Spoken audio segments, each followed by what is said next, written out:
Today's reading will be Judges chapters 8 and 9. Gideon subdues the Midianites. Chapter 8.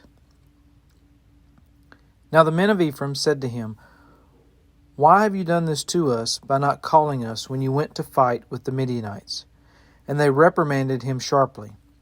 So he said to them, "What have I done now in comparison with you? Is not the gleaning of the grapes of Ephraim better than the vintage of Abiezer? God has delivered into your hands the princes of Midian, Oreb and Zeb, and what was I able to do in comparison with you?" Then their anger toward him subsided when he said that. When Gideon came to the Jordan, he and the 300 men who were with him crossed over, exhausted but still in pursuit. Then he said to the men of Succoth, "Please give loaves of bread to the people who follow me, for they are exhausted, and I am pursuing Zebah and Zalmunna, kings of Midian." And the leaders of Succoth said, "Are the hands of Zebah and Zalmunna now in your hand, that we should give bread to your army?"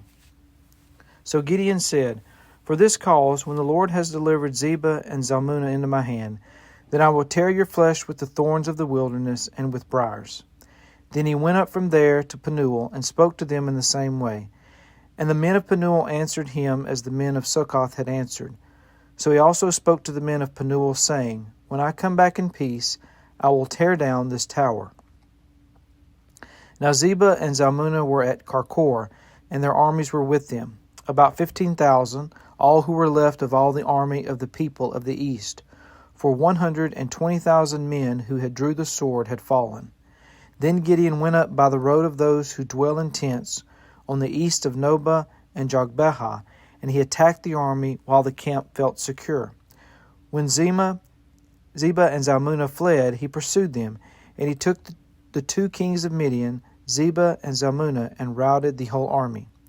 Then Gideon the son of Joash returned from battle from the ascent of Heres, and he called a young man of the men of Succoth and interrogated him. And he wrote down for him the leaders of Succoth and its elders, 77 men. Then he came to the men of Succoth and said, "Here are Zebah and Zalmunna, about whom you ridiculed me, saying, 'Are the hands of Zebah and Zalmunna now in your hand, that we should give bread to your weary men?'" And he took the elders of the city, and the thorns of the wilderness and briars, and with them he taught the men of Succoth.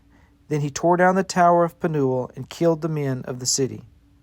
And he said to Zebah and Zalmunna, "What kind of men were they whom you killed at Tabor?"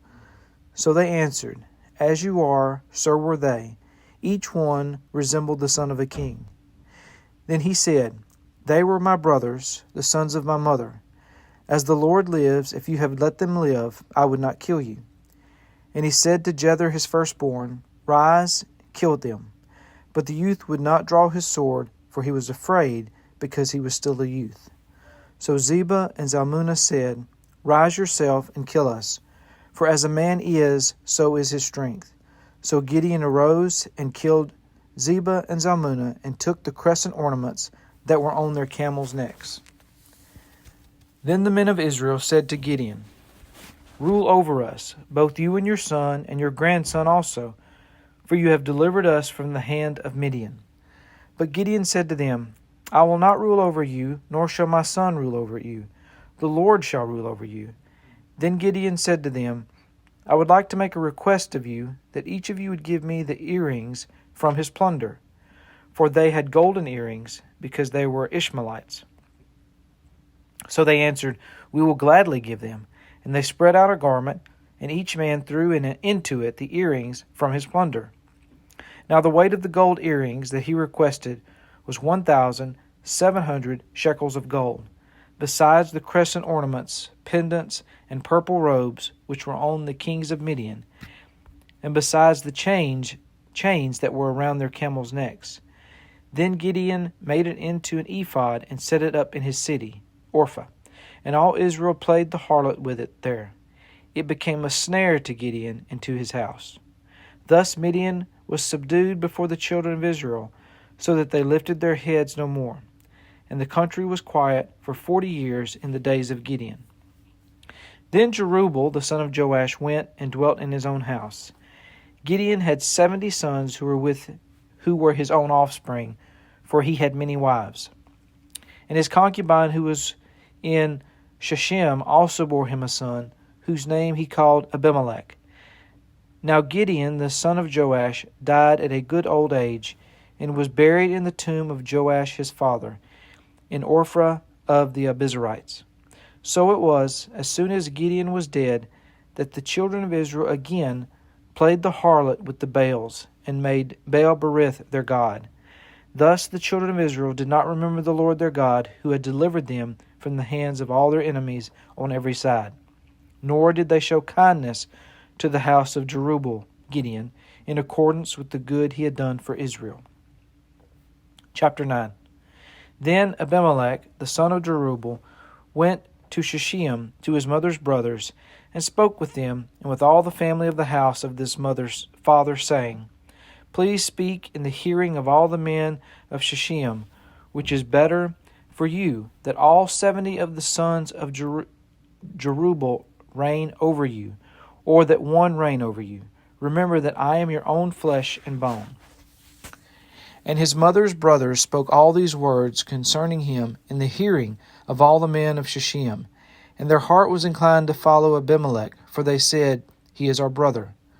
So they gave him 70 shekels of silver from the temple of Baal-berith, with which Abimelech hired worthless and reckless men, and they followed him. Then he went to his father's house at Ophrah and killed his brothers, the 70 sons of Jerubbaal, on one stone. But Jotham, the youngest son of Jerubbaal, was left, because he hid himself. And all the men of Shechem gathered together, all of Beth-millo, and they went and made Abimelech king beside the terebinth tree at the pillar that was at Shechem. The parable of the trees. Now when they told Jotham, he went and stood on top of Mount Gerizim, and lifted his voice and cried out, and he said to them, Listen to me, you men of Shechem, that God may listen to you.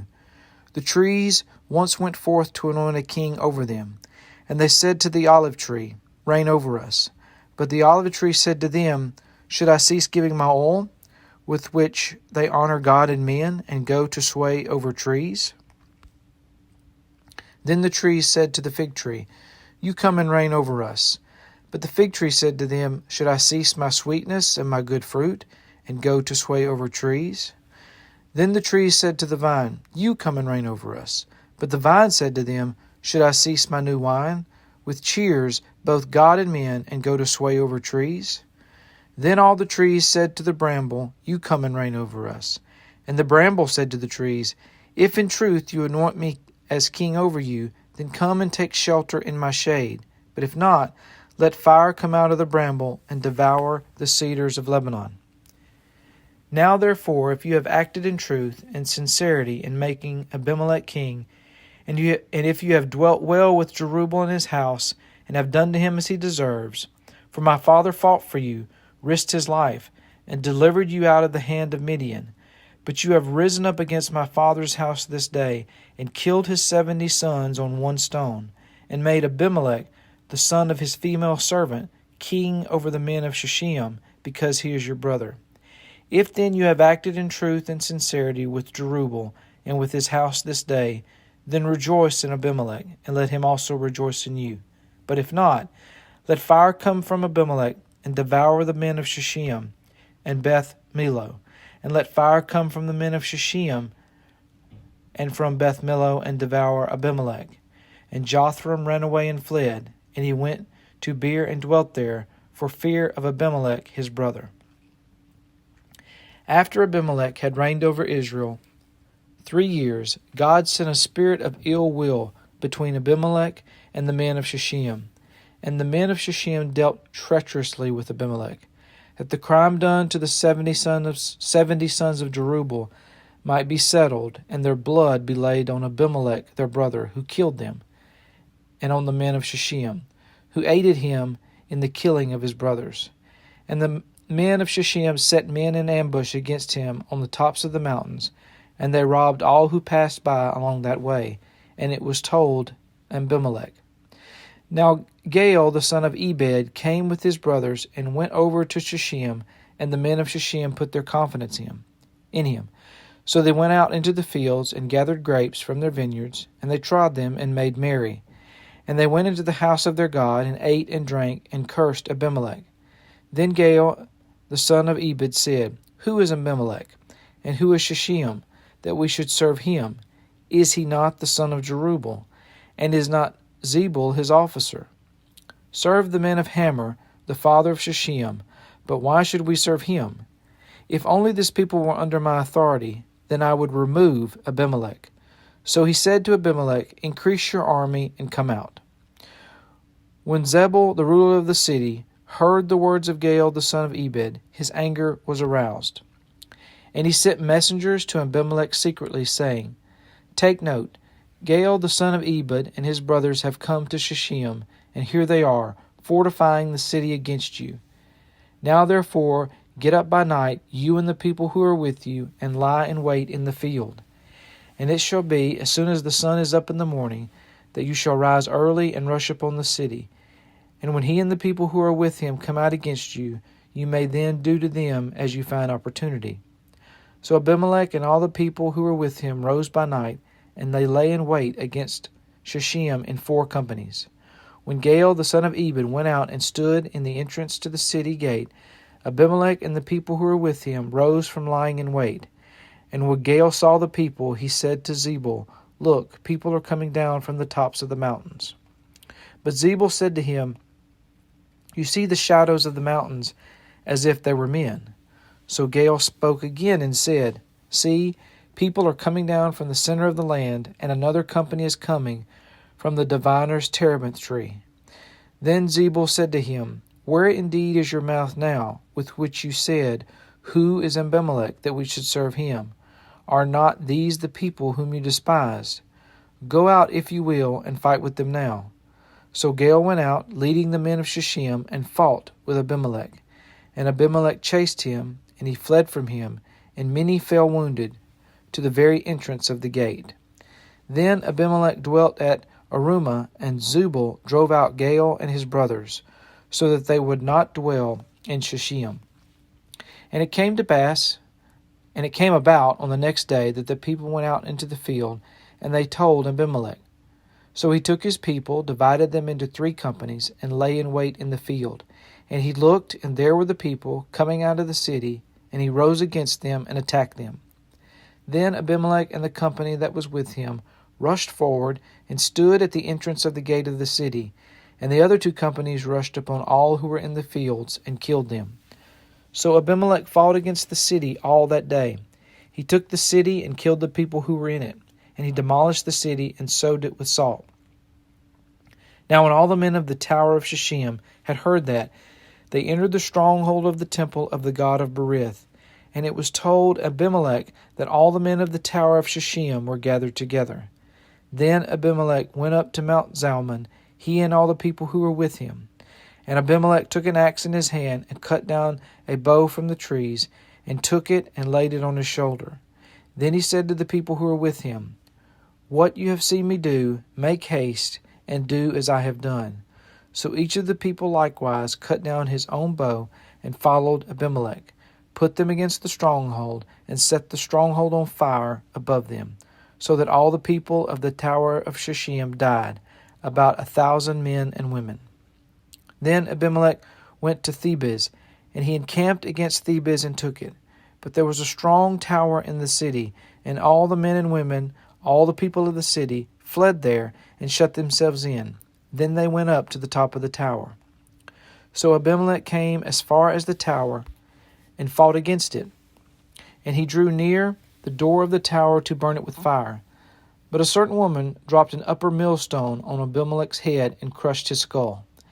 Then he called quickly to the young man, his armor-bearer, and said to him, Draw your sword and kill me, lest men say of me, A woman killed him. So his young man thrust him through, and he died. And when the men of Israel saw that Abimelech was dead, they departed, every man to his place. Thus God repaid the wickedness of Abimelech, which he had done to his father by killing his 70 brothers.